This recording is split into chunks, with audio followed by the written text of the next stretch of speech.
Police সাদা পোশাকে থেকে কাউকে গ্রেপ্তার করতে পারবে না বলে জানিয়েছেন স্বরাষ্ট্র উপদেষ্টা লেফটেন্যান্ট জেনারেল মোহাম্মদ জাহাঙ্গীর আলম চৌধুরী।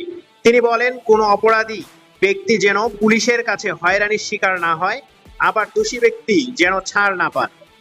আজ সোমবার খুলনা জেলা শিল্পকলা একাডেমির অডিটোরিয়াম আইন শৃঙ্খলা বিষয়ক মতবিনিময় সভায় স্বরাষ্ট্র উপদেষ্টা এই কথা বলেন।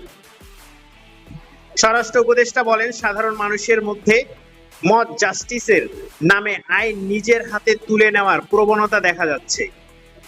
কেউ অপরাধী হলে পুলিশের হাতে তুলে দিতে হবে। সরকারি কর্মচারীরা রাজনীতিতে জড়াবেন না।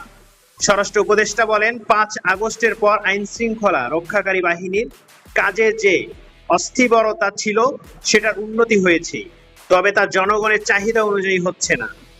সবাই মিলে চেষ্টা করলে এ থেকে উত্তরণ সম্ভব।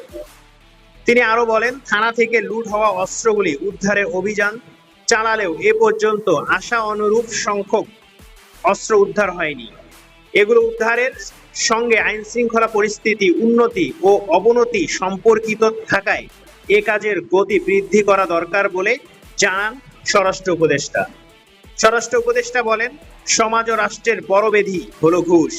এটি বন্ধ না হলে দেশের অবস্থা পরিবর্তন হওয়া কঠিন। পুলিশ সহ আইন শৃঙ্খলা বাহিনীর নিয়োগ ও বদলিতে আর্থিক লেনদেন বন্ধ করতে হবে।